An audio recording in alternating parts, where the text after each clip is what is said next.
Welcome back, boxing fans, to another great show with Sean Unboxing. So, obviously, the fight card of the century is happening this weekend, February 22nd. It's a card we've been highly anticipating for basically since the first day it was announced by Turki Al Sheikh in Saudi Arabia. Obviously, it's the rematch between Bivol Beterbiev, a fantastic fight that we got last year in 2024. Ended up being a great fight. Obviously, it wasn't a potential fight of the year type of fight, but when you talk about two elite high level fighters changing and adjusting consistently throughout the fight and being razor close at the end, you couldn't ask for much more than that. It was definitely one of the highlights, I think, of 2024. And the fact that we got that fight for the undisputed light heavyweight title of the world is even more fantastic because prior to that, it looked as if potentially we would never get that fight. Obviously, we had fights previously at the light heavyweight division that never really panned out, weren't able to get made. Kovalev versus Adonis Stevenson. Later on, Andre Ward versus Adonis Stevenson. Beterbiev versus Kovalev. At one point, Bivol and Kovalev were in discussions for the fight. So there was a lot of big fights that just never materialized. And unfortunately, we missed out. But the fact that Turkey and Saudi Arabia, with their deep pockets, were able to give us this fight last year, and now we're getting the rematch, all the better for boxing fans. But stay tuned for this message, and we'll get right back and jump in and discuss this card, the fight card of the century.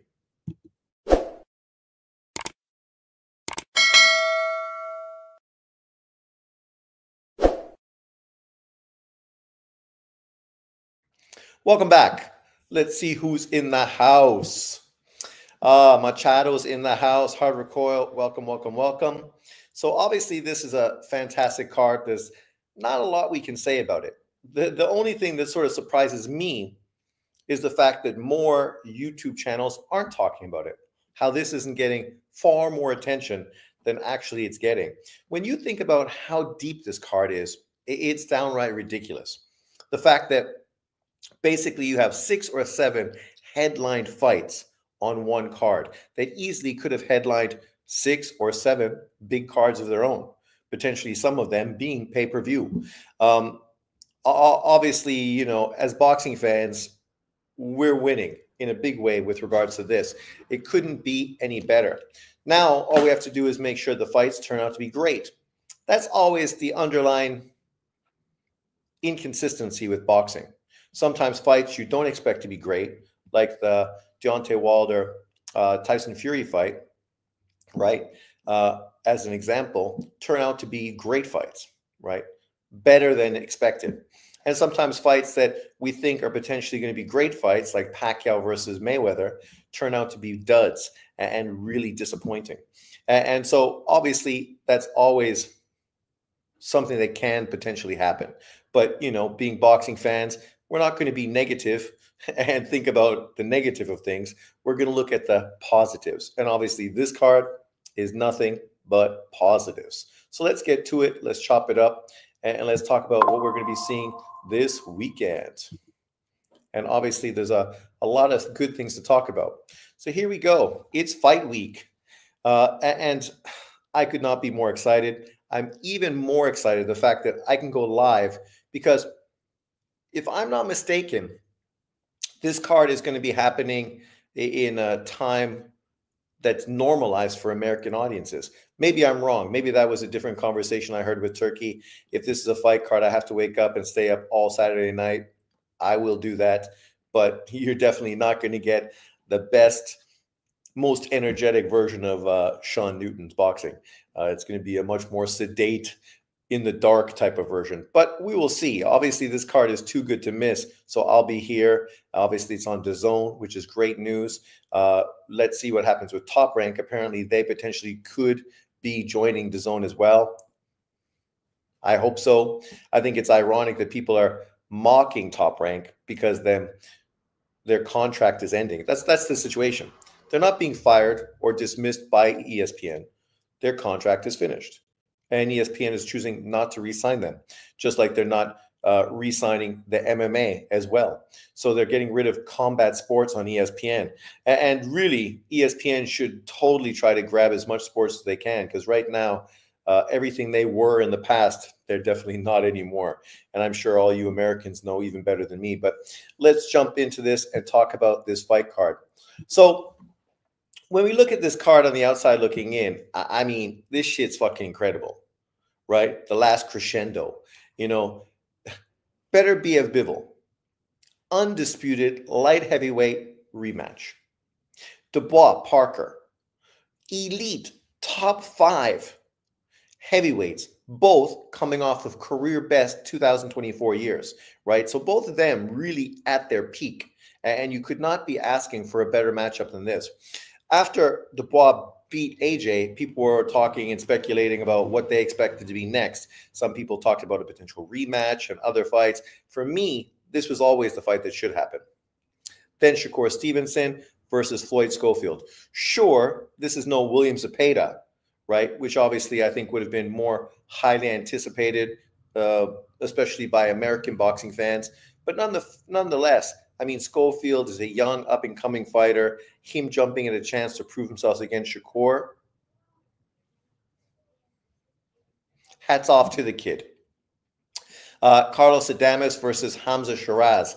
I mean, everyone that watches boxing knows the 160-pound division is basically dead. That truly is the dead zone. So the fact that we're getting this kind of matchup is great, because this is probably one of the best matchups you could make at that weight class. And the fact we're getting it on this card, it's excellent. And depending on who wins, that may really change the whole direction for the middleweight division moving forward. And then a fight that I think nobody would have expected. Vergil Ortiz versus Israil Madrimov. This fight is fucking serious. Like, this fight obviously is not going to get the attention it deserves, right? But as far as just a great matchup between two great young fighters, both hungry with a lot to prove, you could not ask for a better scrap than this. I mean, truthfully, this is probably the most 50-50 fight on the card, right? Anybody could win. Then, of course, we get the UK fight, right? And this is the fight that out of all of them, maybe Dubois more so, but probably not, because, obviously this card is 2 UK fighters. This is the kind of fight that easily could have headlined O2 Arena. And that, of course, is my man, Joshua Buatsi versus Callum Smith. And this fight is a fantastic clash. It may not be the fight that most British fighters or fight fans were asking for.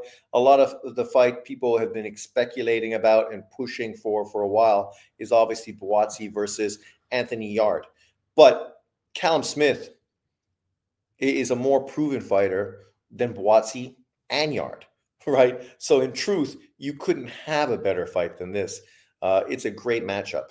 And then just to top things off, 2 fighters, specifically one fighter who I put right up there with Dubois and Parker for guys that had fantastic career 2025s, and that is Ajit Kabial.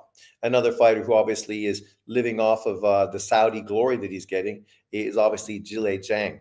But Ajit Kabial has had a fucking great 2024, and now he's following that up, taking on the big Chinaman in a huge heavyweight clash. And whenever you have 2 really tough, super competitive heavyweight fights on a card, you know the card's huge, because no card is bigger than a card with a heavyweight matchup, especially a great heavyweight matchup. I'm stoked. This shit is fucking excellent. I don't know who could be disappointed or downplaying or ignoring this, because it cannot get better than this.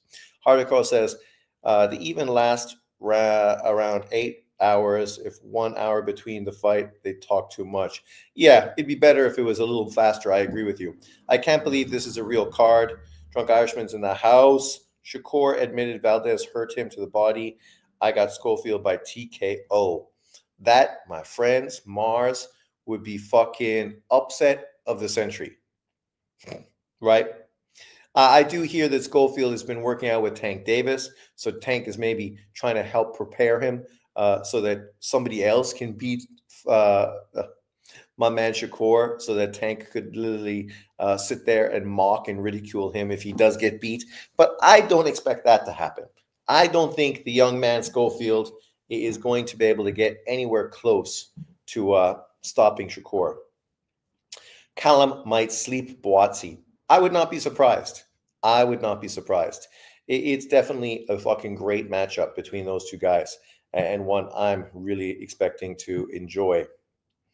And then, of course, the main fight, and it's funny because I was listening to Daniel Dubois in an interview recently. He was talking about how, his fight with Parker probably should be headlining. And that may be true, but let's be honest, right? Bivol, Beterbiev, far more proven fighters, both pound for pound fighters.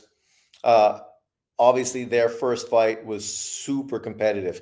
And if you like boxing, you walked away from that really respecting both of those fighters and understanding why they've been getting so much praise and attention in the boxing world.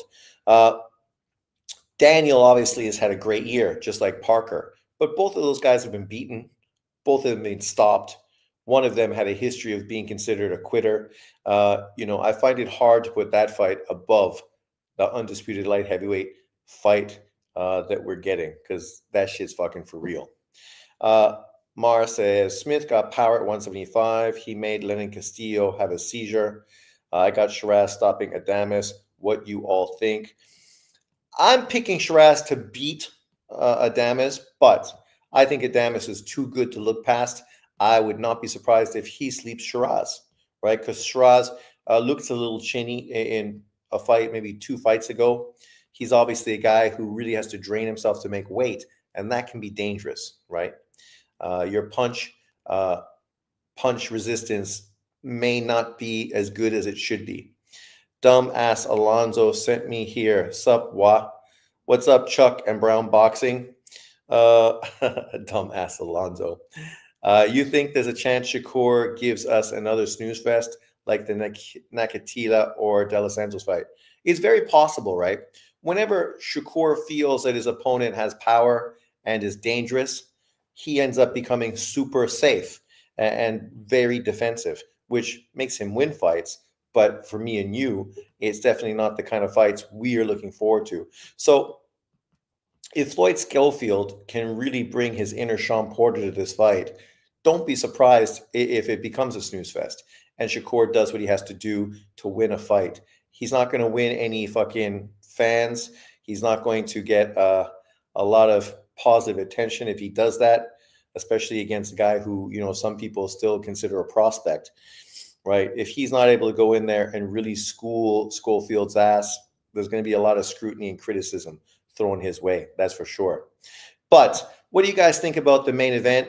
Beterbiev versus Bivol. Obviously, there's been tons of interviews, tons of people speculating. And the biggest thing here is, who do you think needs to make the adjustments? And who do you think potentially can make the adjustments? I felt the first fight was super competitive. I had it a draw on my cards, if I remember correctly. But I do feel Beterbiev did win the last 3 rounds, which potentially could have been enough for him to walk away with the fight, which is the way it unfolded. But I walked away super impressed with Bivol as well. I thought Bivol fought fucking great. I mean, sometimes in losing, you don't really lose. And in this case with Bivol, that's how I sort of saw it. Obviously, for Beterbiev, he was coming off of knee surgery. So the question was, how was his knee going to react? Was he going to be able to cut off the ring, put pressure on Bivol, and move as smoothly as he needs to really beat Bivol? And he did. But the question is, now that his knee is even better, he's had another camp, and he's been in the ring and did 12 rounds with Bivol, is he going to be able to come out and even put more pressure on Bivol the second time around? What do you guys think? Who's going to make the adjustments? And what's your prediction on Beterbiev Bivol 2? Machado says, I don't see Shakur changing. Machado says, I got Bivol again. In my opinion, Bivol kind of gassed. So you got Bivol winning again, but in the first fight, he gassed. Well, he gasped because of the pressure, mental and physical pressure that Beterbiev put on him. So do you think that Beterbiev is not going to be able to put as much, if not more, pressure on him the next time around? Right? Like, that's the question. What do you guys think? Who do you think is going to win this fight? I'll just give you an opportunity to express yourself, and then I'll give my opinion. Hardcore says, I think Bivol will win convincingly if he doesn't get hurt. Machado, that's the question, Sean. Well, that's the question. So what's your opinion? Stringer from above says, I think Bivol will do better this time, but I could be completely wrong. Beterbiev is a monster, but the better boxer usually does better in the rematch. I got Bivol. Whew. With me, I just find it hard to see Bivol doing anything different than he did the first time. I think he's going to do the same thing. Maybe he's going to be more active. Maybe he's going to let his hands go more. But potentially by doing that, he's going to become more vulnerable in the process. I also think Beterbiev is going to be far more comfortable the second time around, right? Much better at cutting off the ring, using his jab. The good thing about Beterbiev, unlike, say, a Canelo Alvarez who pressures, he's not a counter puncher. He leads, right? And he doesn't throw big shots. He keeps everything tight, short, lets his hands go consistently, right? And with a boxer, that ongoing pressure, right? Pressure fighters beat slick boxers. And even though Beterbiev is kind of more a boxer puncher, the fact that he does consistently pressure and pressure and pressure and let his hands go with short punches nonstop, I definitely think that's going to be the difference. I think he's going to break Bivol down and potentially stop him the second time around. But nothing against Bivol. I think Bivol's a great fighter.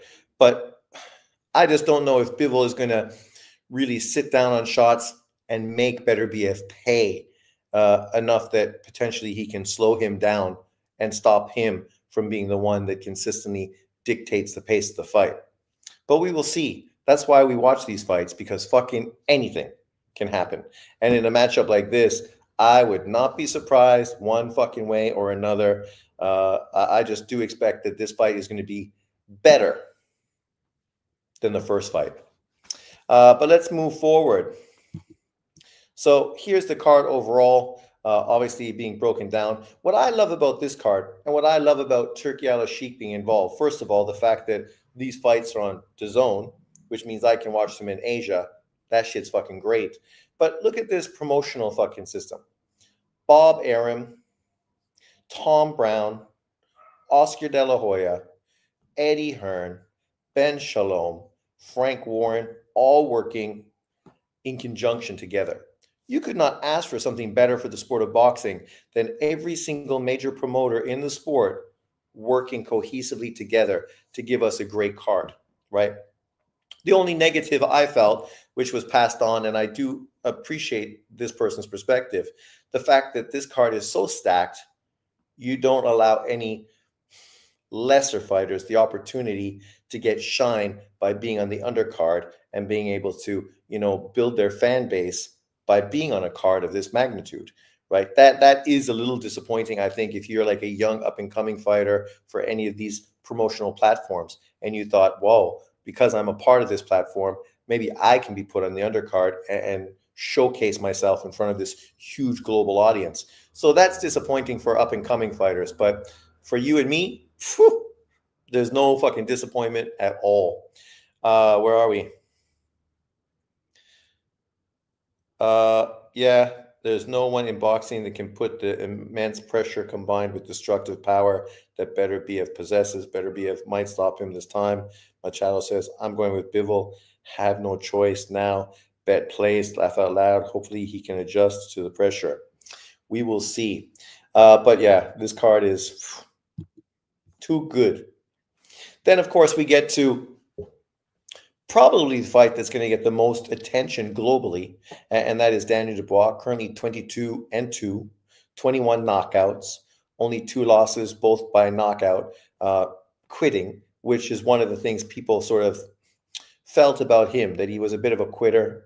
When the going got tough, he wasn't able to deal with it.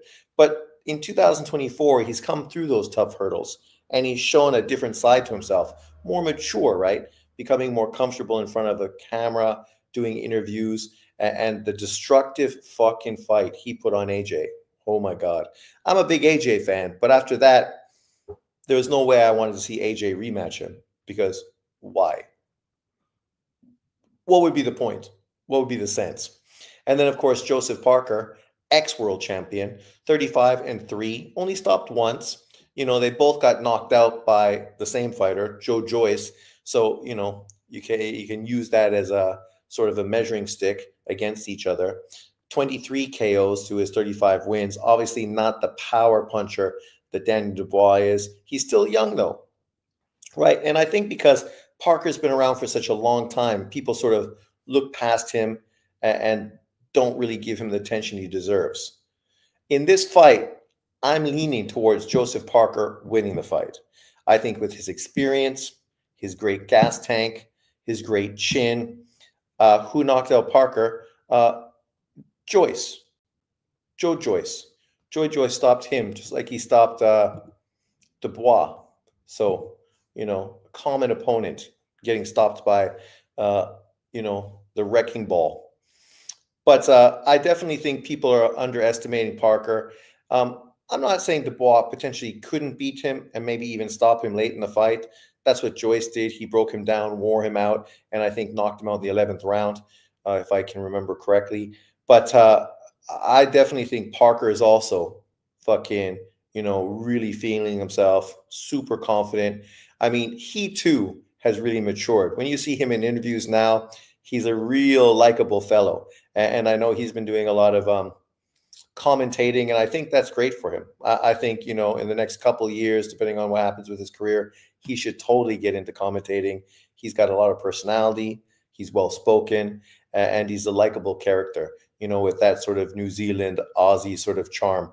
So, I am leaning towards Parker. Obviously, it would be an upset and would surprise a lot of people. Then potentially we could get a Usyk Parker fight, right? Which obviously would be a great matchup for Usyk as well. But let's move forward. Machado, how much you got on the line? Not much, Stringer. $25, lost 50 on Bivol last time. This matchup is just so intriguing. I can see both men winning. Who knocked out Parker? Exactly. I can see Beterbiev winning again. Machado, I haven't bet since Loma Dev lost $200 to a coworker, even though I felt like I won. Well, that's the problem with boxing, right?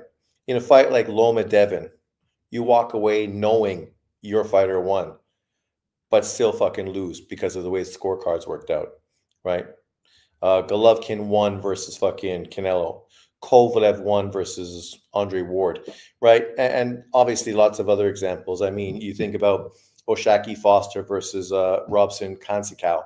I mean, nobody thought Robson Kansikau beat Oshaki Foster. But if you would have bet big money on that fight, you would have got fucking screwed hard, man.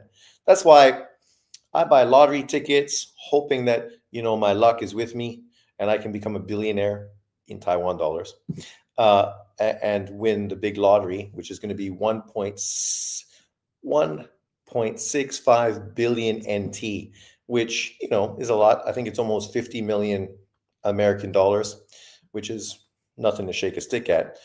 But, as far as betting, fuck, man, I hate to lose money in a bet, especially when things can be so out of your hands. I used to like betting on the horses. I still would, except Taiwan, they don't really do that here. I'd have to go to Hong Kong for any of that. But when I went to bet on the ponies as a kid in high school with my buddy, I only brought $20, and my expectation was that I was going to lose. If I walked away with $20 or more, that meant I was going to have a better dinner, and life was good. I never expected to walk away with big money, and if I lost, I wasn't too upset because we were going there to have fun. So, with fun, you have to spend money to have fun. So it is what it is. But I never really have been a casino type of person. But this fight, Parker, Daniel Dubois, great matchup. What do you guys think? Who are you leaning towards? The champion, Daniel Dubois, or the former champion, Joseph Parker. I mean, no matter how you slice this shit, it's a fucking dynamite matchup between two prime heavyweight fighters, really, right now. I just want to quickly take a peek at their current resumes. What am I fucking? I didn't click on David fucking Benavidez. What are you, crazy? Why did I click on that fucking guy? I'm not interested in him at all. And as John would say, that's because he's part of the PBC. That may be true. So Dubois, I mean, we think about this kid, 27 years old, Kid Dynamite, coming off of a fifth round knockout versus AJ, an eighth round stoppage of Hrgovic, which was super fucking surprising. That performance was fantastic. And then, of course, the grind out victory, stopping Gerald Big Baby Miller in the 10th round. I mean, 3 stoppages back to back to back, coming off of the Alexander Usyk fight, where some people feel he deserved to win, that he actually should have got the stoppage versus Usyk. I think it's a low blow, so I don't overreact to it. But nonetheless, he's definitely feeling himself right now. When we look at Parker, obviously Parker's had a great year as well. The last time he lost was 2022 when he got stopped by Joe Joyce in the 11th round. Since then, he beat Jack Massey, some dude I can't pronounce his name, Simon Keane, obviously Deontay Wilder, which is a huge victory, getting a big name on his resume, and then Zhilei Zhang, right, beating him majority decision, especially after he got knocked down twice in that fight, only to come back and beat Zhang. And that's the whole thing about those 2 victories. You know, he was in with 2 dangerous punchers like Daniel Dubois.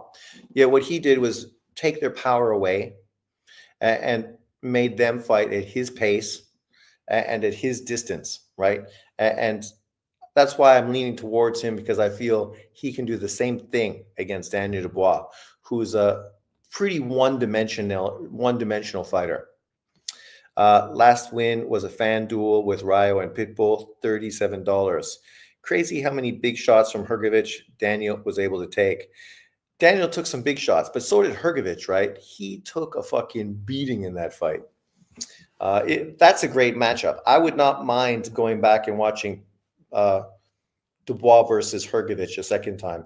I definitely think you walk away with more appreciation of both fighters.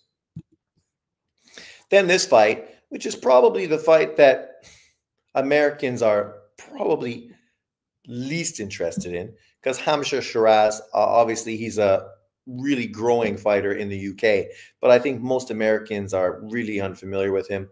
Carlos Adames, obviously a Dominican fighter, part of the PBC, but we know the PBC's kept him kind of on the shelf for a long time. He didn't get a Charlo fight, and he was waiting fucking for that fight for a long time. Only, of course, after Charlo mentally fucking fell apart, did the WBC elevate Carlos Adames to that WBC world champion, because obviously he wasn't getting the fight with Charlo, even though that's a no-brainer fight, in-house middleweight, world title fight. But obviously they felt he was too dangerous or didn't sell or whatever the situation was. And that's kind of the problem with the middleweight division. You have a unified champion that doesn't sell. You have Lara, who's a 41-year-old that doesn't sell. Then you have Carlos Adames, who also doesn't sell. The only hope for this division is Hamza Shiraz. 21-0, 17 KOs, tall, long, looks great. If he goes in there and dominates and destroys Carlos Adames, we can look forward to a huge unification fight in 2025, right? And that's what I'm hoping happens. But nothing against Carlos Adames. If he goes in and beats Shiraz, hopefully he can get that unification fight through Turkey as well. Where are we? It's hard to imagine Parker is so young, and it looks like he will be washed soon. Prime Joshua couldn't hurt Parker, so he might win against Parker. You mean win against Dubois?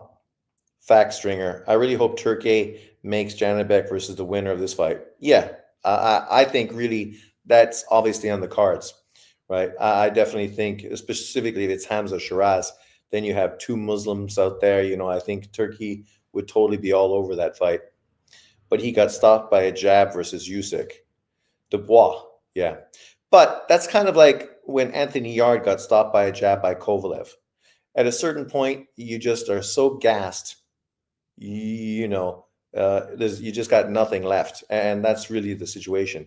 You get hit by a real clean fucking jab, it drops you in your ass, and you just don't have the energy to fucking get up and fight. Mara says, I like to see Hamza versus Eubank after he whoops Ben.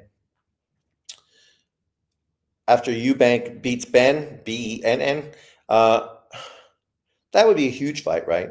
Like you could do that in the UK. Obviously, Hamza Shiraz would have a lot of notoriety as a champion. Eubank, if he beats Ben, I mean, he's fighting a welterweight, so he should win that fight. But obviously, he's a shit talker, so people would love to see Hamza Shiraz beat the fucking piss out of fucking Eubank.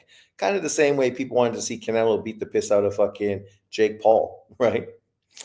But nonetheless, I think it's a great matchup and truthfully, a 50-50 fight. I would not be surprised whoever won this fight. Then, of course, we get this fight.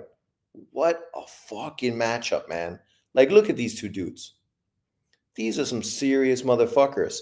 And Virgil Ortiz could easily be sitting there with one loss on his resume as well, because that fight he had with what's-his-face was super competitive, super close.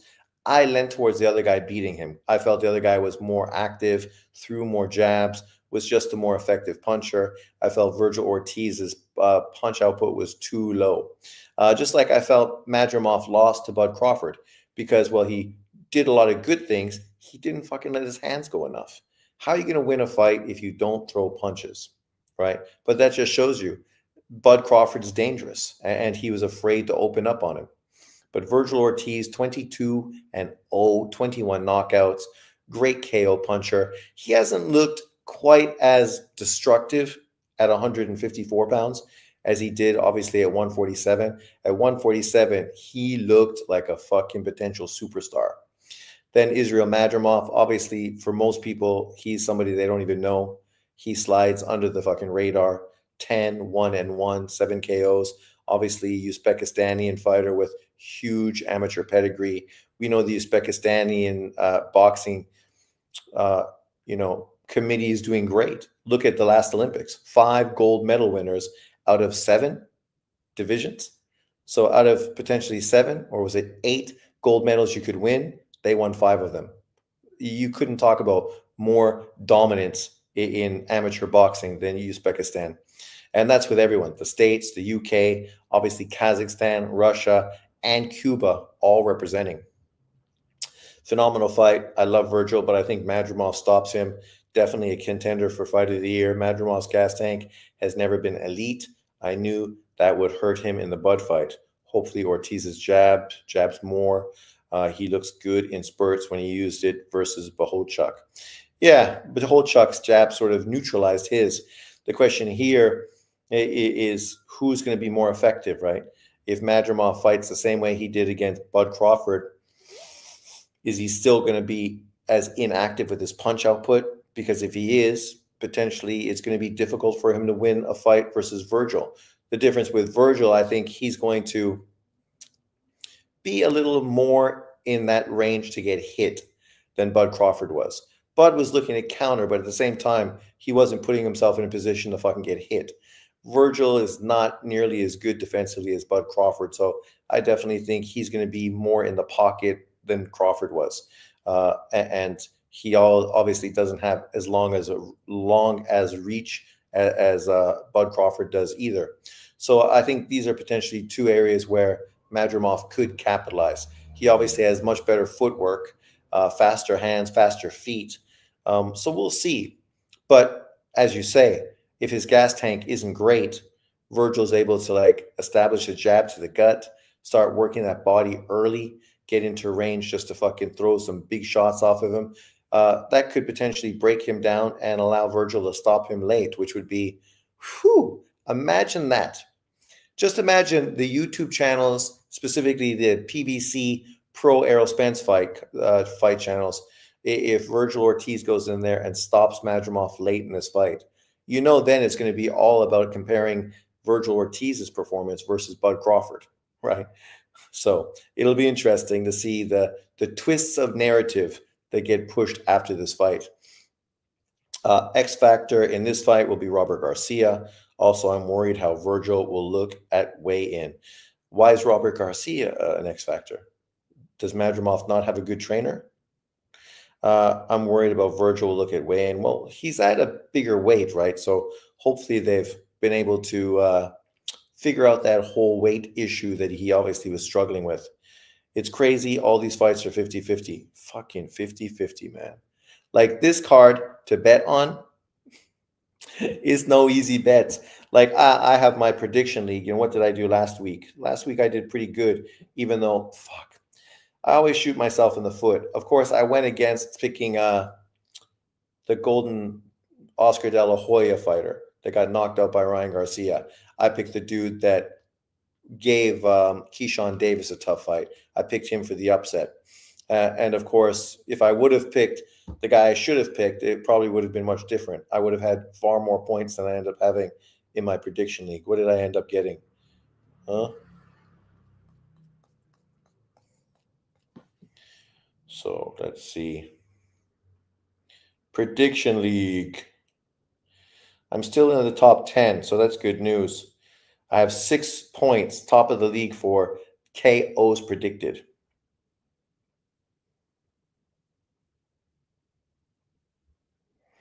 And right there, number 9 overall with 516, just behind Trey X. Whatever Trey X, does he still fucking have a YouTube channel? My brother from Canada, from Nova Scotia, he didn't really like me because he was far too much of a PBC shill the time I watched him fight. Toby Bartlett, number 1. D Jefferson. What happened to D Jefferson? D does he still have a channel now? Right? But yeah, it's not bad. But I definitely didn't help myself not picking the favorite in that fight. I end up coming in 8th with 129 points. If I would have picked that fight, I probably would have been in the top 3. Man, shit. Showbiz stinkbug looking ass has Virgil stopping Madrimov. Oh, well, Showbiz is such a... I respect his grind. The fact that he's on DAZN, getting tons of praise, just like Aladipo did, right, from the UK.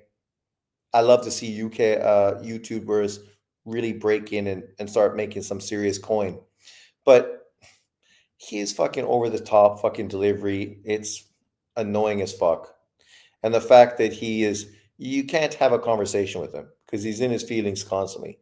You can leave a comment that's not even directed specifically at him, and then he'll leave like a response comment, like, being all emotional and shit. And it's like, dude, man, like, how can you do this if you're like overly emotional all the time? Especially, he's trying to like walk the fence because he wants all those PBC fucking shill fucking guys to watch his channel, as well as all the antis. He wants everyone to fucking come, right? So he can make as much money as possible. I get it. And now, obviously, being on DAZN, doing those live fight parties, it's huge. He's been on quite a few big interviews, getting a lot of attention. But, yeah, sometimes he's pretty nauseating in his breakdowns.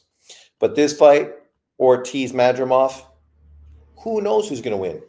I would not be surprised if Virgil Ortiz gets the stoppage. I would not be surprised if fucking Israel Madrimov gets the stoppage. Showbiz is too animated. He's like a 12-year-old child. Yeah, like he said, right? That's his personality. He did stand-up comedy, so he wants to be that fucking over-the-top dude. I won't say what I'm saying, but it's a little bit of Al Jolson going on, right? A little bit of that. It's a little bit over the top, but, to each their own. People can do what they like. It just doesn't mean that I appreciate watching his show, and I don't. I barely watch his episodes. Sometimes if they're short, I'll watch them. But overall, it's hard for me to fucking pay much attention to him. Showbiz is who Blue Blood wishes he was. Even though Blue Blood actually probably does better than him, right? He also had opportunities on real TV, even though who would give Blue Blood opportunities on real fucking boxing fights? The dude's older than me. and fucking acts like he's fucking a hood rat. He also doesn't have the best delivery and is a little too prone to certain fighters and certain platforms, which you need to be a little more neutral, right? In truth. Then we get this fight. This is probably the least competitive out of all the fights, but unfortunately, we know what the situation is here. Shakur was hoping to get a fight with William Zepeda, which stylistically would have been a real interesting fight. But obviously, Zepeda did not feel good after his Farmer fight. Shakur obviously is coming off of an injury, which got in the way of his first fight with Matchroom. And so now he's jumping in there to fight Floyd Schofield, 18-0, 12 KOs. Shakur, 22-0, 10. Like, as far as their professional experience, it ain't that different. Obviously, Shakur has been fast-tracked a bit because of his amateur pedigree, being a silver medal Olympian. Floyd, obviously, he's got 18 wins, but obviously the competition he's been in with doesn't quite measure up to Shakur Stevenson. 3-weight world champion, unified 130-pound fighter. I think Schofield potentially could beat Shakur Stevenson. I feel he's got a bit of that Sean Porter in him. If he was able to utilize that Sean Porter the way Sean Porter did with Devin Alexander and Paulie Malignaggi, it might be too much for Shakur Stevenson. But to be fair, Shakur ain't Devin fucking Alexander, and he ain't fucking Paulie Malignaggi. And I don't think Floyd Schofield is fucking Sean Porter. So that pretty much tells you exactly how I expect this fight to unfold. Easy work. Let's just see if Shakur can be a little more interesting and a little more entertaining in the process. Who has Floyd beaten? Who? Floyd Schofield? No. Like, his resume is weak, right? That's why people say basically he's like a prospect who's finally getting his opportunity. He talked himself into a big fight. Schofield should train with Kenny Porter. He should. Oh, but he's working with his own dad, right? So I'm sure it's a very similar situation to Kenny Porter as well. But yeah, to be fair, when we look at Shakur Stevenson's resume, the best win on his resume is probably Oscar Valdez. Oscar Valdez is a very good win, right? Mexican Olympian, world champion, but one-dimensional, beaten twice by Navarrete, destroyed really in both fights. Obviously had his ass whooped by fucking Shakur Stevenson. He's not an elite, great fighter. And outside of him, who's the other best fighter that Shakur fought? Jamal Herring. Jamal Herring was a guy who couldn't win a title at 135, came down to 130 so he could use his size advantage and length against smaller fighters, ended up winning a title. I can't even remember who he beat to get it, but I don't think it was anybody really significant. And then, of course, got fucking his ass whooped by fucking Shakur Stevenson. Now Shakur moved up to 135 pounds. And who's he beaten in that division? Right? Like, William Zepeda probably would have been the best opponent on Shakur Stevenson's resume, right? That's why when they talk about, Tank Davis not really wanting to fight Shakur, I agree. I mean, if Tank really wanted that, he would fucking do it, right? There's no need to fucking shit around. When this guy was a free agent from Top Rank, Tank Davis and the PBC could have went in there with a 3-fight deal, throwing the bag fucking towards Shakur Stevenson with a possible double fucking header matchup between the two of them on pay-per-view. And both those guys would have got the bag out of that situation. But they didn't. And they go, oh, well, he wasn't really interested. He went to sign with Matchroom. He signed with the promoter that made fucking him an offer. Right? Like, if Tank Davis and his team aren't fucking giving you an offer and you're a free agent, then what are you supposed to do? But, when we look at his resume overall, it's still got a lot of holes. It's not the best resume in boxing. He's a guy that sort of came up from Top Rank, went the WBO route, obviously from 126 to 130, won a vacant title at 135, right? He beat one legitimate world champion. Oh, sorry, two. Sorry, Valdez fight. That was a unification, right? So he beat two world champions, both at 130 pounds. Obviously, Floyd Schofield is not going to be the kind of win that catapults him into the top fucking 5 of the pound for pound list. Tank admitted he is scared to get embarrassed like Haney. See, think about that. That's what people have been saying about PBC fighters for a long time. The fragility with those dudes. Why are you where you are and you scared? You scared of being embarrassed? What are you scared about? In sports, sometimes you win, sometimes you fucking lose. You get beat, you use that as motivation to come back, train fucking harder, and fucking redeem yourself. That's what makes athletes great. Loss and then redemption. You know, Tiger Woods, the best thing he did wasn't his dominance in golf when he was just running through everybody.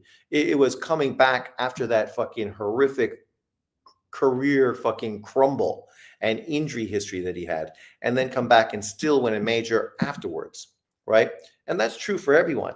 One of the reasons Floyd Mayweather doesn't get more love from hardcore boxing fans is because he never had to come through any of these kind of hurdles, right? Same as Andre Ward.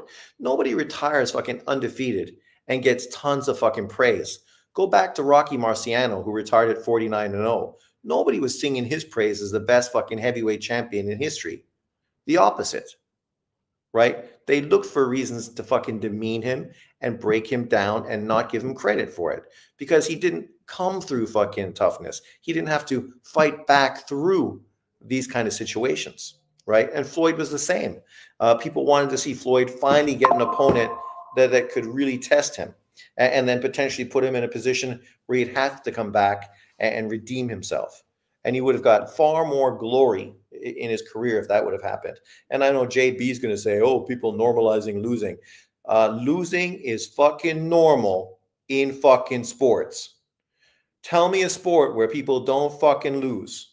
Tell me a fucking athlete that's great and all-time fucking best that didn't fucking lose. Floyd lost in the amateurs, and people believe he lost in the pros too. And the one loss for sure that he lost to Castillo, he didn't have it on his resume. But most people recognize that as a loss, right? So people got to be fucking honest with themselves. The best fighters in history all fucking have losses, and that ain't Floyd. It's guys like Sugar Ray Robinson, fucking Joe Louis, Muhammad Ali, fucking, and others. All fucking have losses. All came through tough hurdles, redeemed themselves, right? Redemption is everything. People love to build a motherfucker up on hype and then fucking tear his ass down, right? And then fucking when he redeems himself, that's when really fans love him. And that's true. You may sit there and say, oh, Sean's normalizing losses. No, fucking look at literally every sport and every elite fucking athlete in sports, right? Wayne Gretzky was leaps and bounds the best hockey player fucking ever when he played for Edmonton. They could not lose. They're in the finals all the time, winning fucking Stanley Cup after Stanley Cup after Stanley Cup, him breaking record after record after record. Not until he got his ass sold to fucking LA, right? And then later on moved to New York, did really fucking people really appreciate his greatness to the full extent. Even Lemieux going through cancer and stuff, same situation, right? People love a redemption story. They love a redemption story. How are you going to make a movie that doesn't have a fucking down point in a career and then have a redemption? There's no fucking movie like that. That's why Floyd Mayweather's career is never going to fucking be a movie, because there's no fucking redemption. But whatever. You can disagree to agree. Yep, fighters aren't afraid of their opponents, but public humiliation from losing. Was Bivol embarrassed when he lost to Beterbiev? He even gained credit for a good fight and toughness. I think Bivol showed really his maturity, and maybe that's the problem with Tank. He's more mature now than he was, but he's still fucking insecure, which is crazy, right? Millionaire, fucking top fighter in boxing, a pound for pound fighter, and fucking insecure. But he's still insecure. And I understand maybe that's having no father in his life, growing up the way you grew up, you just don't have the security mentally that maybe some other people should. But, you know, Bivol he talked about it right after the fight. And he says, it is what it is. I'm not going to go in there and try to second guess judges and all of this. I felt I could have fought better. So because of that, I feel okay. I did well, but I can do better. I'm not really satisfied with my performance. That's why I lost. So I'll use this to do better the next time around. And that's a very mature way of looking at it because losing is fucking part of life. We lost jobs. We lost fucking all kinds of things in life. That's what happens. If you played sports and you didn't lose, what fucking sport did you play? Because I was on teams in high school that were great, not volleyball, but basketball. And we lost. We lost the city title to Bathurst Heights, to Phil Dixon, who went on to fucking play with Utah, right? Uh, it is what it is. In hindsight, losing to Phil Dixon and Bathurst Heights, it's not the worst thing that fucking could have happened. I'm not going to fucking sit around as a fucking 57-year-old crying because our biggest moment in high school basketball, we didn't win. Would it have been nice to win? Of course. But we were in against a player that might have been one of Canada's best basketball players ever. It is what it is. You can't win them all. They are too spoiled. Yeah, the new generation of athletes, right? Mental fucking breakdowns left, right, and center. I think some promoters are afraid to let their fighters take a loss, especially if they are a draw. Tank, Heyman, PBC. Yeah, well, it's because the PBCs ruin fucking everything. All their fighters have all fallen off the cliff. They're all mental, they're all inactive, and they all fucking are insecure and fragile. The only one left is Tank Davis, and he just showed you. He's fucking exactly the same. The first time Tank Davis loses, his career is fucking over. That guy is going to be fucking Mike Tyson mentally. He's going to fucking crumble. The aura of invincibility will be gone, and he'll fucking be shit or just mentally not there anymore, right? He's already showing that. So if he retires at the end of this year, good, go fucking retire. Like at the end of the day, all these people that love the PBC, now you're going to have no one to support, right? Except for a 17-year-old Kermel Moten. It's going to take a few years before he's relevant at that level. Who else is there going to be? There's nobody. David Benavidez is probably going to move up to cruiserweight and get beat by fucking Zerto. We know somebody in the chat's going to be happy about that. But yeah, it is what it is. As far as this fight, this is the easy fight to pick. Shakur Stevenson, unanimous decision. Then we get to this fight. Zhilei Zhang, 27-2-1, never stopped, 22 KOs versus Agit Kabayel, 25-0, 17 KOs. I'm going out on a big one in this, and I'm picking fucking Kabayel to stop Zhang in this fight. Maybe the stoppage is too much. Maybe, you don't need to be so over the top, but what the fuck? You got to make a prediction, so that's my prediction. Kabayel's fucking good, underestimated, a guy that also had one of the best 2024s in boxing. German fucking Turkish kid, 32 years old, in his fucking prime. Coming off of big wins, man. He beat Frank Sanchez. Nobody was predicting fucking Kabayel to beat Frank Sanchez. Frank Sanchez was supposed to be the next boring PBC Cuban heavyweight fighter, right, that was going to really become a boogeyman. He went in there, broke him down, stopped him in 7. It was a beautiful fucking performance. And then when he beat fucking Aslanbek Murmurdov, the fucking Canadian Russian, the fucking beast from the East, right, 18-0 with 18 KOs, went in there and fucking destroyed him in 4 rounds. The same way. Great body work. And I think he's going to do the same thing with Zhang. I think he's going to go out there in the first 2-3 rounds, be real safe, try to establish that jab to his big gut. When he gets in the inside, fucking hit that body as hard as he can. But otherwise, really stay defensive. Stay away from Zhang's power because we know Zhang is obviously a hard puncher and dangerous. Great amateur resume as well. And then after the fourth, fifth, sixth round, I think Kabial's output is just going to increase. He's going to start fucking beating the piss out of Zhang. It's going to kind of look like when Evander Holyfield fought George Foreman. You guys remember that fight? Right? I think it's going to look like that. Zhang's tough. He's going to fucking take a beating, but Kabial's just going to fucking punish him. Punish him. And I think eventually they're just going to stop the fight because Zhang is just getting hit too much. With a big fucking head like he has, the target's huge. And I think Kabial is going to hit that body, break him down, and fucking get a stoppage victory, which is going to be great. I would love to see Kabial get the winner between Parker and Dubois. It's a whole different era of heavyweights, right? You don't have Fury and fucking AJ and Wilder and fucking Usyk all fucking in the mix. And that's okay with me. Right? I like to see Parker, Dubois fight, the winner of that, get Ajay Kabial, right? These real new fucking sensational fighters who are in their prime, coming off of great 2024s, you know, going head to head in a great matchup. But what do you guys think about this fight, Zhang and Kabial? Who are you favoring in this matchup? And let me know why. Let me know. Hit it. Tell me. Let me go. Who are you guys picking? The big Chinaman or the Turkish German, right? A guy that long time ago beat Derek Chisora, right? I don't even remember how many people fucking remember that, but you know, that really puts in perspective how underrated of a fighter he was. You go back to 2017, right? When he fought Derek Chisora, 2017, beat him by majority decision. 2017, 18, 19, 20, 21, 22, 23, 24, 25. 8 years ago, he beat Chisora. Chisora is still relevant today, coming off of a fucking another good victory, right? And potentially going to step up and face another big opponent again, even though he talked about retiring. That dude should retire. He's made a shitload of cash.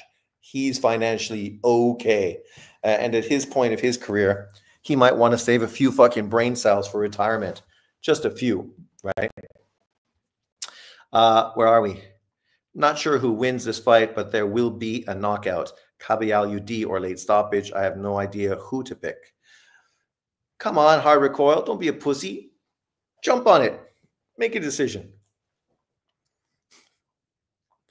Maybe the hungry young lion. That's what I'm going for. I mean, I know Zhang is dangerous, but man, I don't think he's going to fucking... First of all, his gas tank is terrible. We said that... what's his face gas tank was bad. Madrimov. Fucking Zhang's gas tank is horrendous. Horrendous. After 6 rounds, that guy won't even throw a punch. Right? Literally, he won't even be throwing punches. Kabial UD, if Kabial can survive the first couple of rounds, he cakewalks to victory. Exactly. Right now, Chisora would retire Jared Anderson. Fucking anybody would retire Jared Anderson. His performance last weekend was abysmal, right? Coming off of your first career loss, a destructive fucking loss against Bacoli, you come out against a fucking garbage man and you look like fucking garbage. It was a piss poor performance. I mean, from what people were saying, you know, just him moaning and groaning about not wanting to go 10 rounds with the guy, you know, he just mentally is broken, that kid. Right? You know, rather get arrested for stupid fucking shit. You know, he said he wants to retire at like 27, but unfortunately, a guy like him, he's going to be fucking broke and in jail by fucking 28 because he just makes stupid decisions after stupid decisions. Mentally, he's not fucking all there, right? Like, he should join the PBC because he's fucking perfect for them. Perfect. You look at another good young top-ranked fighter. Who's the kid at 126 that everybody wants Inoue to fight? See, you listen to that kid. That kid's got his fucking head on straight, right? He's well-spoken in interviews, man. That kid just really understands the sport very well. You know, he is the epitome, not Nick Ball, top-ranked fighter, black kid. you know, always hangs out with Jared Anderson and that crew. But he's the antithesis of fucking Jared Anderson. Hard worker, fucking focused on his career, right? He's solid, man. Solid. Top Rank gonna force him against Richard Torres. Well, they should make him fight Torres because either you're gonna fucking step up and live up to expectation, or they might as well just fucking utilize you to build up somebody new, right? Who can deliver cash to them. Nick Ball, not Nick Ball. And just kind of like Jermaine Taylor. Fuck, eh? Jermaine Taylor, another super good fighter, but again, mental case, fucking ruined his career because of decisions. Yeah, Bruce Carrington. There you go. Yeah. Carrington. Carrington, man, that kid is fucking solid. Solid, right? If I had kids and I wanted them to hang out with somebody, I'd want them to hang out with fucking Bruce Carrington because that kid's intelligent, well-spoken, got his shit together, right? And obviously he's a professional athlete, so he's dedicated and fucking hardworking. And I do expect Bruce Carrington to be a fucking G at 126 pounds. The question is, when's he going to get his shot? And is he going to be around long enough at 126 to get that Inoue fight? I hope Nick Ball gets that Inoue fight because that shit's going to be huge.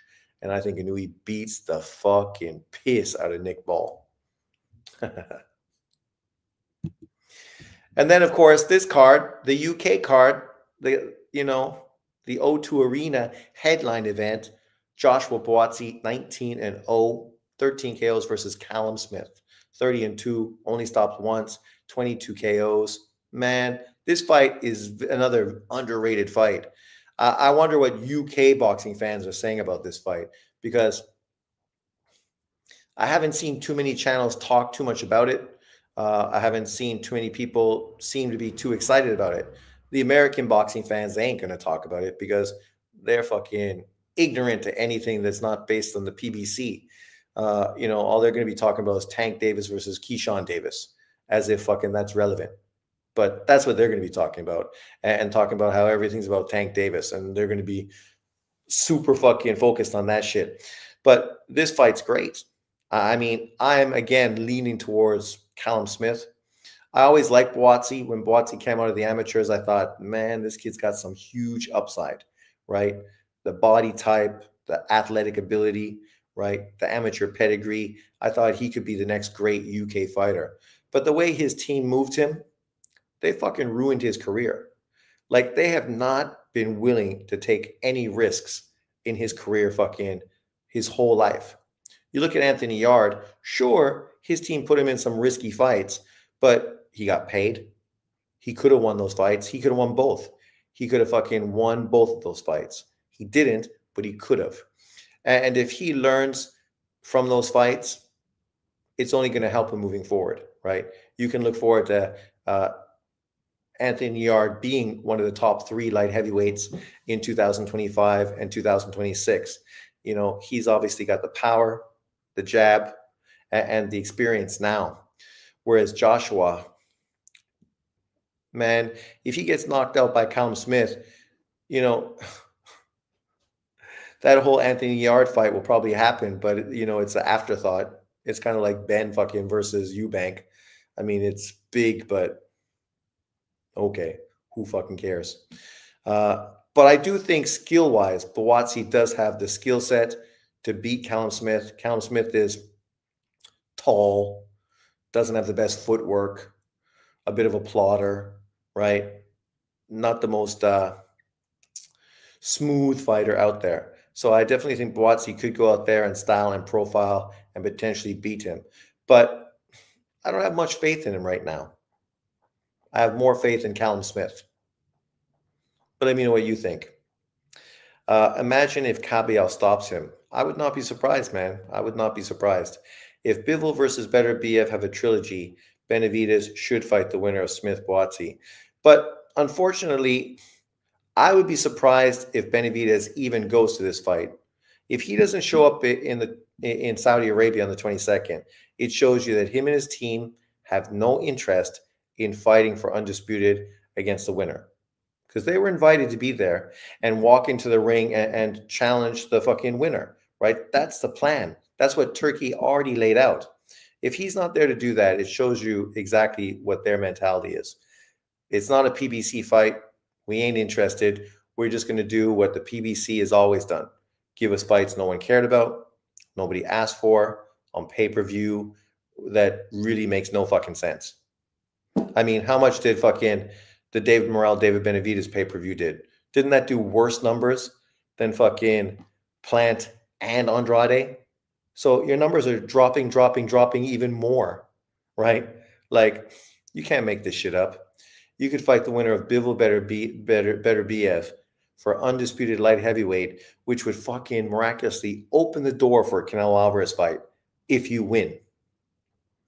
So not only would you get a huge payday from Turkey for taking this undisputed opportunity, which is a legacy fight, but if you win, the Canelo Alvarez fucking sweepstakes is all there for you, right? Turkey is going to be looking at Canelo going, shit, man, we got to make this fight now.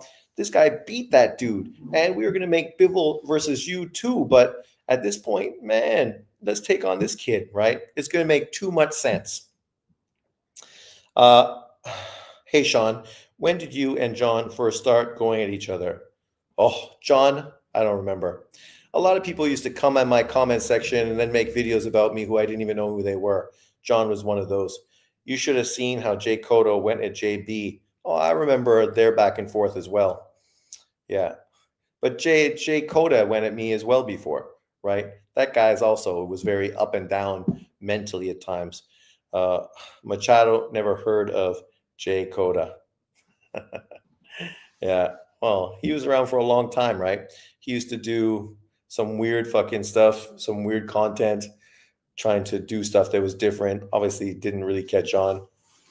You know, certain people just grab attention more than others. It just is what it is. And then the other fight this weekend from Japan on Top Rank. Not a bad card from Japan. Obviously, Nakatani, pound for pound top fighter, a guy who's being mentioned obviously consistently with Inoue and Bam Rodriguez. Like, when you're in the middle of those two divisions and those two fighters, it seems as if it's only a matter of time before good things happen to you. And hopefully this fight is setting the table for what we expect to happen next, right? So obviously he's stepping in there, 29-0, 22 KOs, facing David Cuellar, 28-0 with 18 KOs, young Mexican kid. I don't know much about this kid, but obviously for Junto and his team, they train in the States. So, you know, there might be some sort of relationship between this kid. You know, they might be familiar with him and his team. I'm not sure the specifics, but obviously they do train in California. So, you know, they are not really Japanese in that sense. They are far more American. So I think it should be a fun fight. Obviously for Junto, you want to see him stay busy. But what we ultimately want to see him do is unify titles. The same way we want to see Tank Davis and other people unify titles, right? You know, John loves to talk out his ass and fucking accuse me of things I never even said, like his last video. You guys were on my live, and then you go see what John said afterwards. It's like, did he even fucking listen to anything I say? Of course he doesn't. He just wants to project and then lies out his fucking ass. Like, us asking Tank Davis to fight in unification is nothing different than we're asking Junto Nakatani to do. The difference is Junto is 4 years younger than fucking Tank Davis. So I guarantee you, by the time Junto is 30 years old, he is going to have fought a unification fight. He is going to be in his 4th weight division, right? He's already a 3-weight world champion, something Tank Davis, 4 years older, hasn't accomplished, right? So you're comparing Tank Davis to Junto, but how are you comparing fucking a 30-year-old pound-for-pound fighter to a 26-year-old? And then expecting that the expectations are going to be the same. Obviously, expectations for a young up-and-comer who was irrelevant really until 2024 for most American boxing fans is going to be a little different than Tank Davis, who these same fans call the face of boxing, Like, the comparisons people make are fucking ridiculous.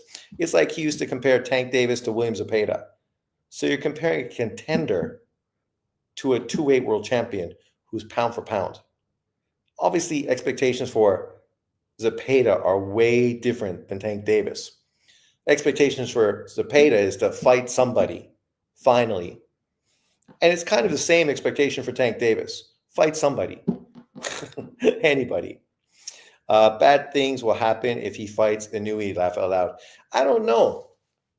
I think stylistically he's difficult for Inoue because he's a counter puncher, really long and rangy, changes levels very well. And you know, Inoue likes to become aggressive, which potentially can put him in harm's way of a big counterpunch.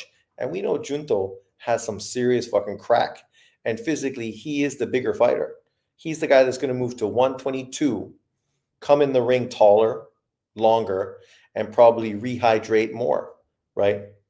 So don't be surprised to see Inoue get dropped on his ass by the long, dangerous fucking Junto Nakatani. And also Junto gets something that John Boxing and others criticized Inoue for: American sparring, right? You can't be good if you're not sparring any black fighters. Well, you can't say that about Junto Nakatani. He like literally lives and trains in California. So he's getting American sparring. So he's getting what Inoue has never got, right? Obviously, Inoue flies American fighters to spar him in Japan because he got enough money that he could get whatever fucking sparring partners he wants. So that once again is a misdemeanor, but you know, people love to talk out their ass. And JB is definitely one of those. But, you know, overall, I think this is a good fight. But obviously, this isn't the fight we expect or we're asking for. But you also want a guy staying busy. He's defending his title. And then this, hopefully, is going to be what's next. You can see here, Junto is fighting Cuellar as the headline of the fight. And then underneath of that, you have Seiza Tsitsumi, the same fighter who just beat Inoue's brother, right? And obviously the fight people were hoping to see for unification was Inoue's brother versus Junto. If he beat Inoue's brother, that would have just really helped build up and escalate the fight between the two of them. But Tsitsumi beat Inoue and did it rather convincingly, far better than I expected. I felt that Inoue's better boxing ability would be too much for Tsitsumi, but Tsutsumi's power and awkwardness was too much for Inoue, and he ended up winning. Obviously, he's going to be fighting Diego Higa, a tough, rugged fighter, but a guy who, you know, had his best when he was a champion probably 6 years ago. Since then, he's not really developed. Once he's moved up in weight, he's not been the same dominant puncher that he was in lower weight divisions. So I do expect Tsitsumi to break him down and beat him. But what this looks like is that Honda Promotions, Tekken Promotions, is going to obviously have a unification fight between these two fighters, obviously who work with Tekken and Akito Honda. And we potentially could get later this year Junto Nakatani versus Seiza Tsitsumi for bantamweight unification. And that shit would be great. And then it'd be hard for John to say, oh, you know, you want Tank Davis to fight unification, but you don't want Junto to do it. What do you mean we don't want Junto to do it? Literally, we've been talking about Junto fighting unification for fucking the last year. And we've been talking about him fighting Bam Rodriguez since he was a 112-pound world champion. And we've been talking about him fighting Inoue since he's been a 118-pound world champion. So the expectations for him are pretty fucking high. Really, people are like pushing him to take on really, really high-level opponents. But yeah, where are we? I can't comment on JB's channel anymore. He blocked me. Yeah, he's fucking soft that way. Machado, he blocked me for disagreeing that Jacobs was old when Nello whooped him. In my opinion, even though Jacobs was younger than Loma when Dev beat him. He blocked you for saying Jacobs was old? Or he said Jacobs was old? Jacobs was prime, right? Coming off of big wins. Yep, that will do it. But if you look at Tatsumi right here, 12-0, 8 KOs, you know the writing on the wall. Obviously, if Junto beats him, they're going to say, who's he? Nobody even knows who he is. Well, this is the kid who just beat Inouye's brother to become a bantamweight world champion.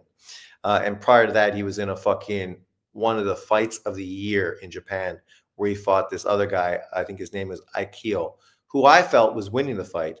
But Tatsumi's power was so much, they ended up dropping that kid numerous times, and the kid ended up passing away post-fight. So rest in peace to that young man. But this matchup between Higa and Tatsumi, two power punchers, obviously at different points of their career. As you can see, Higa 21, 3-1, only stopped once, 19 KOs in his career with 21 victories. He's dangerous, right? He's a good puncher. But the problem is he's a little wild like Tatsumi, but he's also older. So you do expect the younger, physically bigger, harder puncher to probably win this fight in what could be a spectacular knockout and set up a great unification fight between him and Junto for later in 2025. He was trying to discredit Canelo's win over Jacobs because he was old. Okay, I figured that would be the way it is. He also said that Canelo only won the fight thanks to the judges. There's nobody that felt that fucking Danny Jacobs beat fucking Canelo Alvarez. Nobody. Come on. Like, the twist and spin people fucking put on stuff. If you want to say the Lara fight was close and competitive and could have went either way, okay. Trout, what do you mean? It was open scoring, so you could see who was winning. Canelo was winning the fight all fucking along and then dropped him. And at that point, fucking, there wasn't much left for Trout to do except go on to lose the fight. And then Trout went on to have great fights afterwards, fighting both Charlos and I think Andrade, or Lara. So, you know, he went on to have good fights, and obviously he's coming off of a Cotto victory. So beating him at that point was a significant win. But people don't want to give Canelo credit for fucking anything. When he beats fucking Bud Crawford, it's going to be the same fucking shit, right? It's going to be nothing but excuses. I heard Ego today in a video. He's trying to downplay or shit on Bud Crawford because Bud Crawford said that, first of all, he fucking hates Tank Davis. But he did praise Tank Davis as a great fighter. But he said as a person, he fucking hates him, doesn't like him at all. And that's fine. You don't have to like him. Tank Davis comes across as a fucking arrogant prick, right? And you can understand that a guy like Bud, who's obviously older, more mature, would look at this kid and be like, what a fucking idiot, right? You're talking about retiring right now. You haven't done anything, right? So you could see that Tank would rub some people the wrong way, just like some people don't like Bud. It's okay. But the irony is, he mentioned that Pedraza was weight drained in that fight. And then Ego tried to come out and defend it and say that that's not true, blah, blah, blah. They're lying. But it's not a lie. I remember specifically that Pedraza was talking about moving out of the 130-pound division prior to the Tank Davis fight. Obviously, the reason he took the Tank Davis fight is because he was offered good money, because he wasn't making good money anyways beforehand. He hadn't had big opponents. He was probably the worst champion at 130 pounds at that time, and wasn't getting big cash out paydays, right? He was struggling to make weight, was talking about moving to 135. Obviously, Floyd Mayweather, seeing an opportunity for his young fighter to become a champion, offered him good money that he couldn't pass on. So he jumped at the chance and fought Tank Davis, even though he physically wasn't at his best. And we could see that because he went to 135, became a champion, then went to 140, was never able to become a champion, but was in a lot of great fights at 140 pounds, showing you that, yeah, it totally made sense that he was struggling to make 130. But Ego's coming out trying to fucking downplay this and twist it. And it's like, oh, I was there. I know. Yeah, I was there too, man. This is the same Ego that picked fucking Rigo to beat fucking Lomachenko, to school him and break his jaw. This is the same Ego that said Errol Spence was going to beat Bud Crawford. So we've seen him make bold predictions on fighters only to be proven fucking ridiculously fucking wrong, and then come out and do what? make fucking excuses. And that's what he did here. He came out and made excuses that Bud Crawford beat Errol Spence, but nobody thought Errol Spence was fucking at his best in that fight. But that's not what you guys were saying in the two fights leading up to the Crawford fight, when he beat Sean Porter and then fucking obviously had the accident, then came back, beat Danny Jacobs, and then beat fucking the Cuban. People were saying, oh no, don't talk shit, he's fine. Because I made videos saying that Errol Spence may never be the same again. Not hating on him, but being realistic.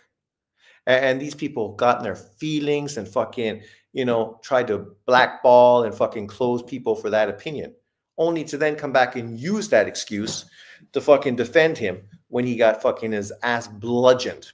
And to be fair, if you go back and watch that fight, Errol Spence didn't fight bad, right? I watched the fight again a second time around, and I definitely appreciate what he did. And it's just Bud Crawford was better, way sharper. Did you see the poem? I saw the poem. I mean, you can't come out with poems like that and then act as if you're not biased, because he said, oh, yeah. So Bud Crawford comes out and says that Shakur could beat Tank Davis, but we all know that he's biased and he's a fanboy for Shakur. Well, what the fuck are you, buddy? Like, you fanning knockout boxing?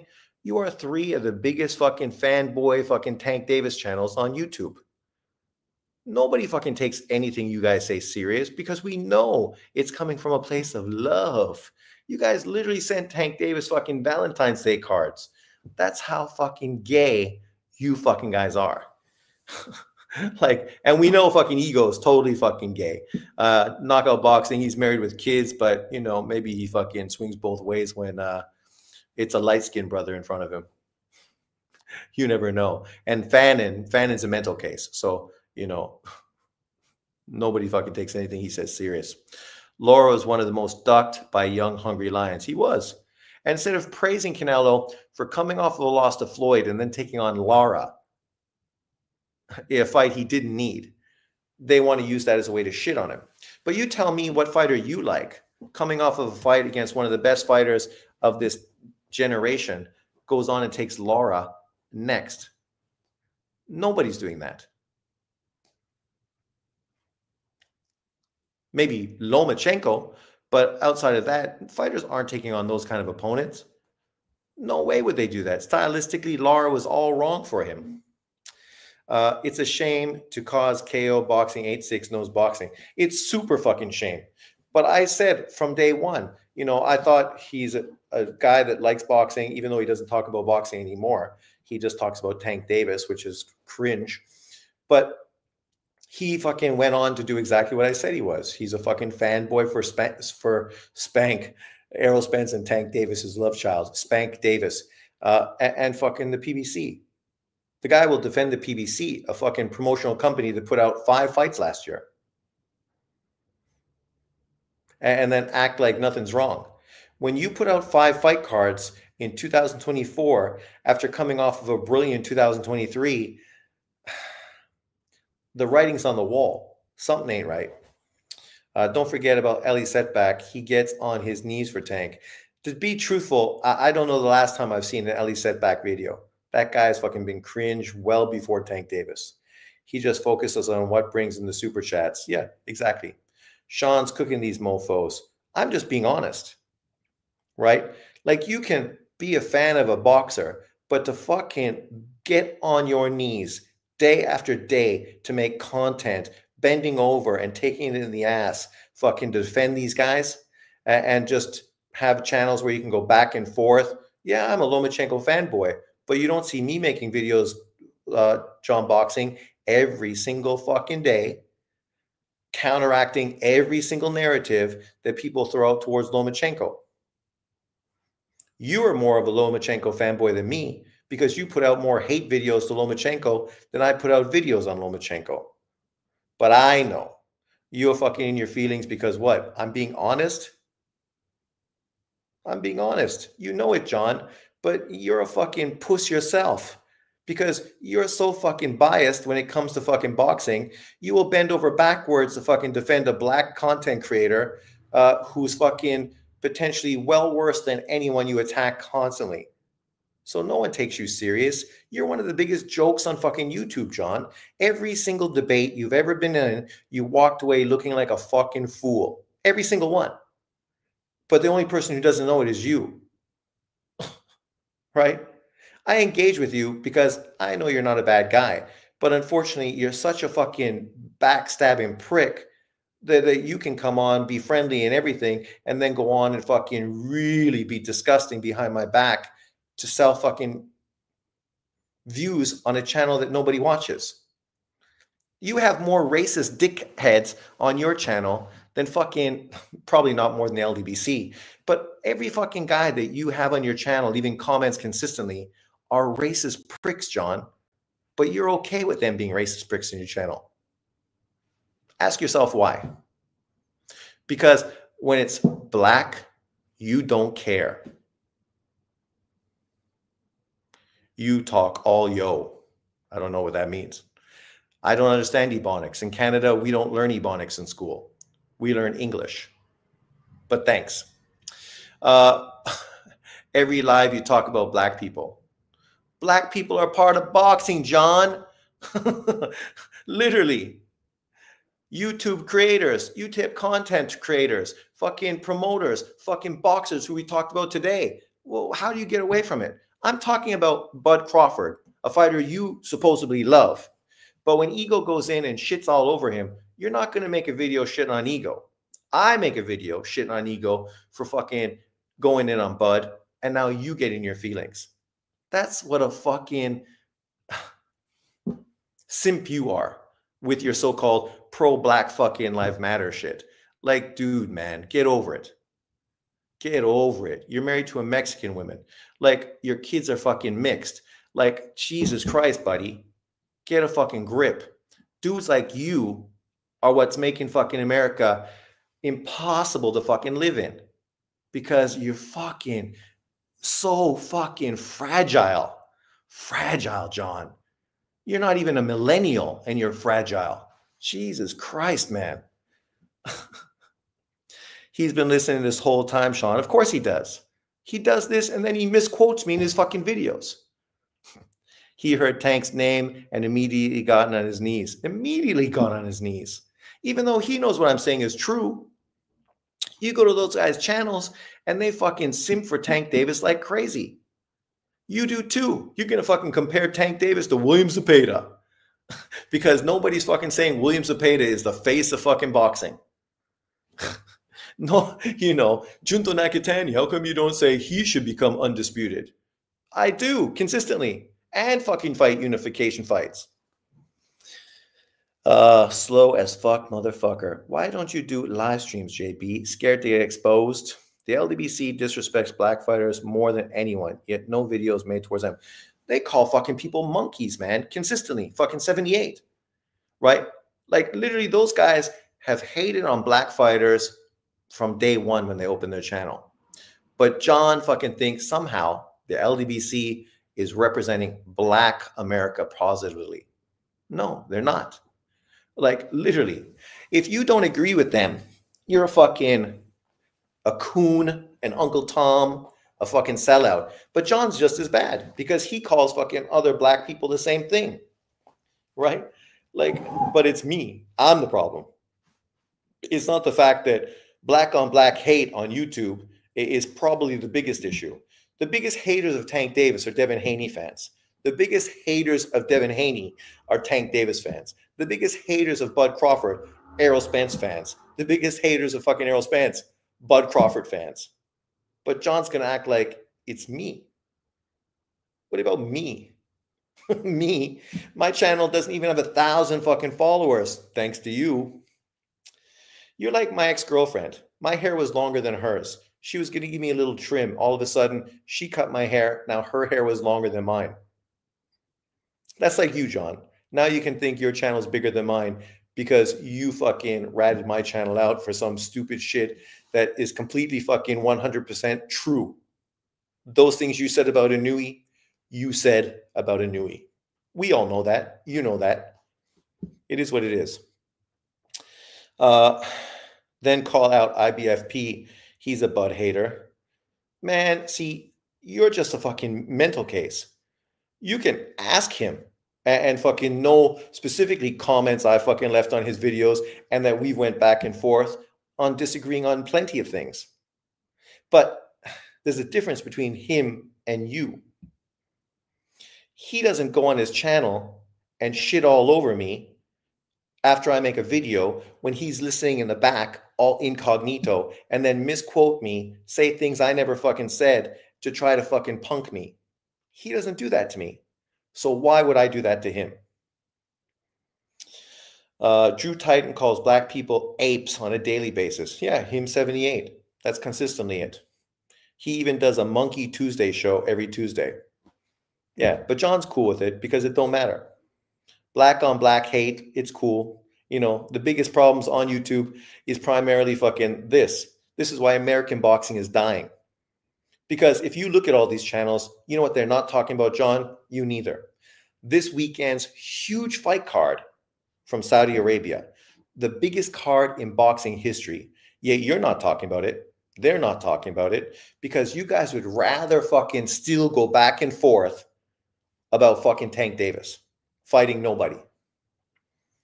But everyone's ducking him. Everyone's hating on him. Yet we're just waiting for him to actually fight somebody.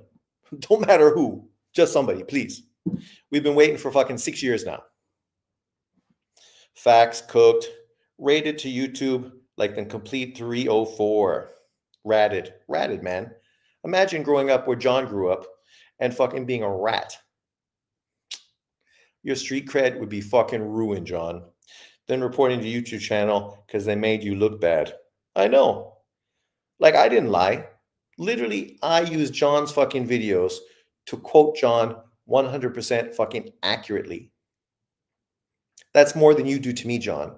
You misrepresent everything I say consistently.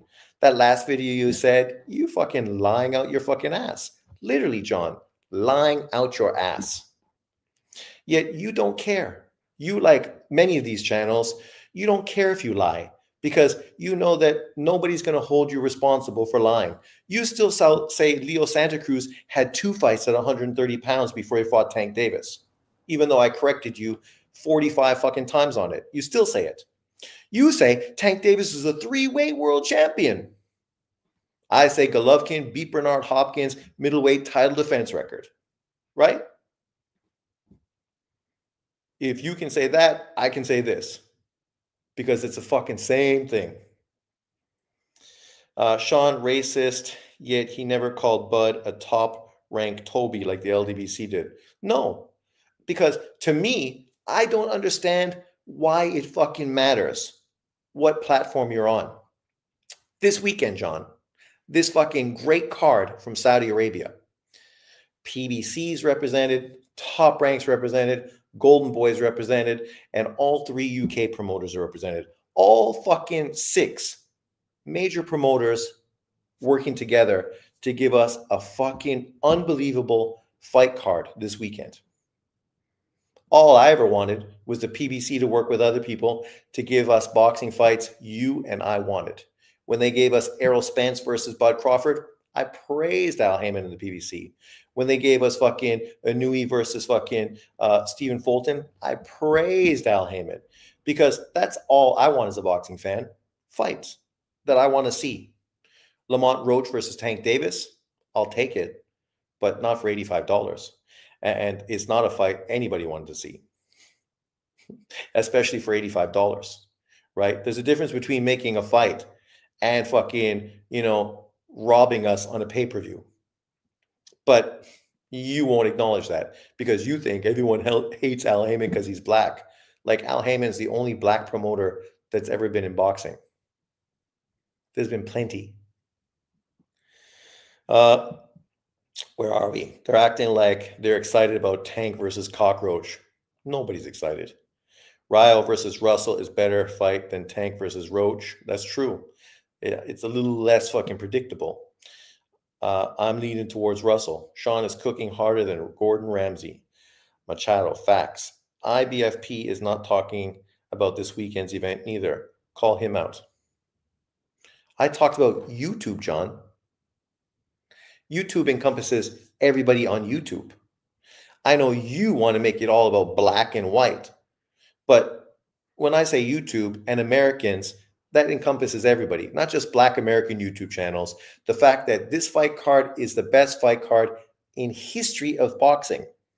Yet American YouTubers aren't talking about it. And I even said, I don't even see too many UK boxing channels talk about it. You don't listen to my fucking video, John? You misquote me once again? Literally, I just said that. But you're going to say, oh, he's hating on black people again. Well, John, if the shoe fits, fucking wear it. You tell me if Knockout Boxing, Ego, Dante, and the LDBC are talking about this weekend's boxing event. JB wants Sean to police the YTBC. Laugh out loud. IBFC said he had Bivol winning in his last live. John pulls out the race card more than Yugi. What's Yugi? What's Yugi? Is that a rapper? I don't know what Yugi is. No, John loves the race card. I mean, I can only assume in his household, that's the way he was raised. That fucking the first thing people did was pull out the race card. That was always the go-to fucking solution for everything. I'm from Canada. It's different there. And maybe that's my fault, that I don't understand the fucking black American mentality, because the black guys I grew up with were from the Caribbean. And even though their ancestors also grew up through slavery and were brought to the fucking Caribbean islands through slavery, they don't have a slave mentality. Unfortunately, John and the channels he supports do. And there's nothing you can do about it. Only John can help himself. You know, we have to create like a fucking, phone-in helpline for fucking black Americans that fucking live under the slave mentality. It's always fucking slave master's fault. It's always slave master's fault that they're not happy. I can't make you happy, John. You got a good job. You make good money. Apparently, I heard your wife is pretty attractive. You got 2 kids. You should be happy, man. You have a great family from what you've said. So there's no reason for you to be so bitter and angry about life as whole. She's lazy, but we're not angry about life. We're happy about life. Life is great. I wake up every day super happy to be where I am doing what I'm doing now. And unlike you, John, I don't hate any boxer. I know you quote me as saying, he hates Tank Davis. He hates Bud Crawford. He hates all these black fighters. No, I don't even hate Floyd Mayweather. Why would I hate somebody I don't even know? I don't have time for hate. If I hated, would I even engage with you? I'd block your ass. I'd never fucking engage with you at all. But I don't hate you. I question you, your credibility, and your more than that, but okay. IBFP cooked John, but he wants to sick Sean on him. Laugh out loud. I highly doubt his wife is attractive. Be nice. That's what I heard. I don't know why somebody would know what John's wife looks like, but somebody said that before in a live. And I have no reason to doubt it. You know, I'm not such an angry, negative person like many of the people John supports, who are just real bitter motherfuckers. That ain't me. But let's move forward. And here's another fight, the last fight of this Japanese card. I know John doesn't care about this because Japanese fighters are garbage, and who even cares about them? Because what are they doing? Actually, Japan is going through a fucking renaissance in boxing. It's pretty fucking incredible how many Japanese fighters have really been doing great over the last 3-4 years. But here we are with Tenshin Nasukawa. John should know this because this is one of the fighters that Floyd Mayweather fought in Japan. A guy who was a 118-pound kickboxer that Floyd fought and embarrassed in a fucking, what do they call it? What does John call it? I was going to say it right, but what does John say? Not an exhibition. What does he say? It's an exhibition. an exhibition fight, which means you're not going in there to try to embarrass a guy, especially if his team is paying you millions of dollars to come to Japan to fight him. But Floyd went in there, embarrassed Nakakawa in this exhibition fight. I can't remember what John says, but he never says exhibition. He always says it incorrectly. Now I feel like fucking the president sitting back and criticizing people for the way they fucking don't say things correctly. Trump. But now he's going to be fighting Jason Maloney. This is a great fight for the kid. 5-0, stepping up in his sixth fight to face Jason Maloney, 27-3. When is Kermal Moton going to take on an opponent like this, John?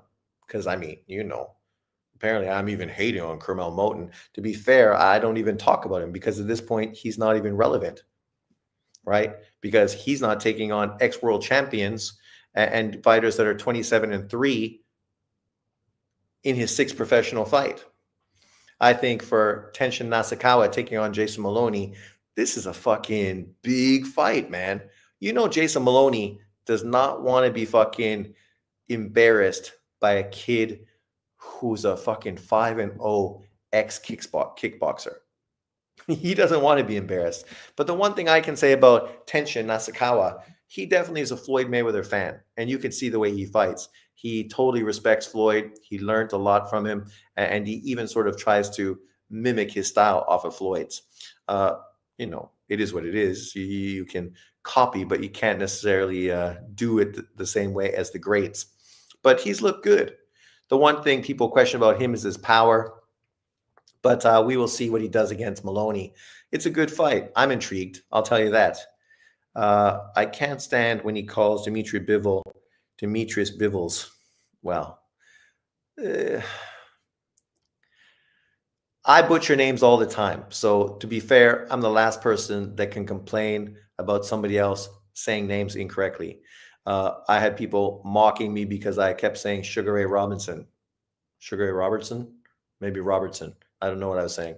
Because his name is Robinson. So that's why I slow it down. Sugar Ray Robinson. Another thing, John Boxing.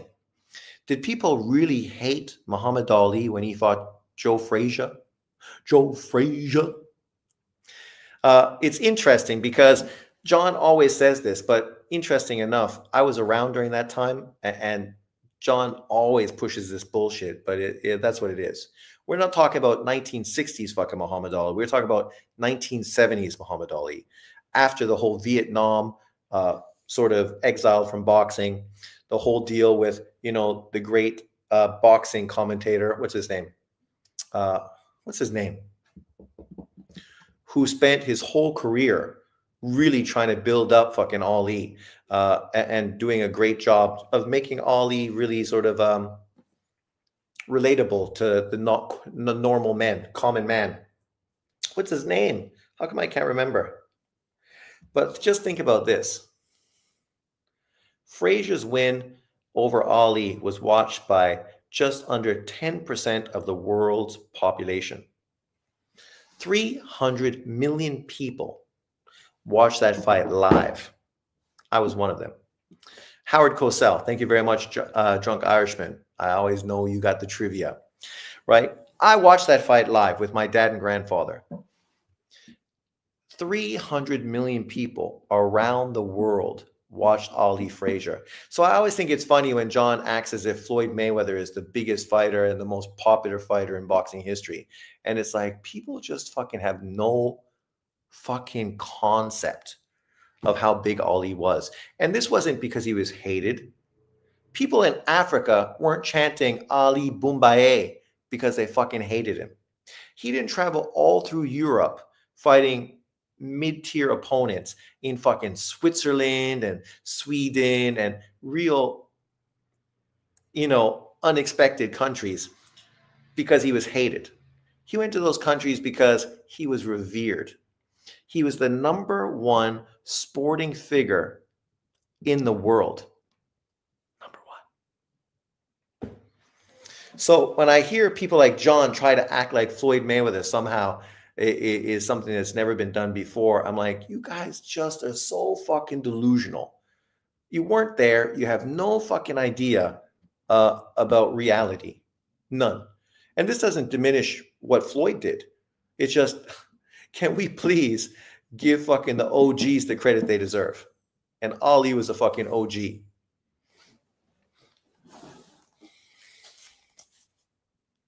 I bet you don't have a book of Muhammad Ali in your house, John, do you?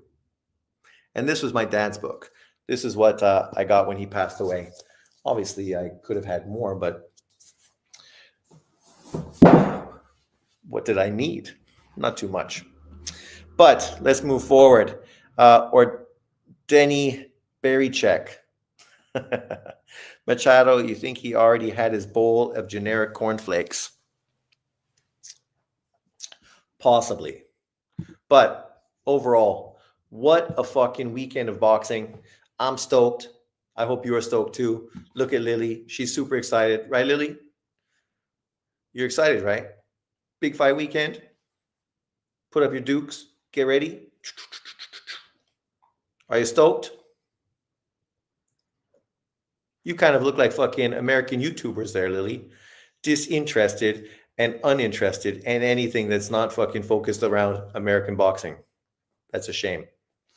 But I'm sure that I'm going to get to listen to John Boxing respond to my video, because this is the norm. John cannot fucking make content without me. You notice today my video is my video, but I'm talking about boxing. But John's going to be talking about me, because John, secretly, you love me. I know. You should just send me a Valentine's Day card. 463. Dad's 111th. What is it? No. What street do I live on? I can't remember. 55 Jingchen, 15th Road, Taichung, Taiwan. 406 area code. You can just send me fucking Valentine's Day card. I heard Lily is picking Bivol. Man, nobody says she's fucking smart, just cute. I'm done being mean to John. Yes, you guys should be nicer. Every grandma knows Ali, but most of even young people don't know Mayweather. Maybe though McGregor and Paul. I mean, come on. Ali, when he fucking carried the fire to the Atlantic Olympics, that was a heartwarming moment. But peace out, everyone. Thanks for watching. Even you, John. I hope you appreciate that I'm putting out a live so you can fucking critique in such a negative racial tone in your upcoming video. You're welcome. But for us boxing fans, we'll continue to talk about boxing while you're talking about race. Thanks, everyone, for watching. It's time for us to go for a walk.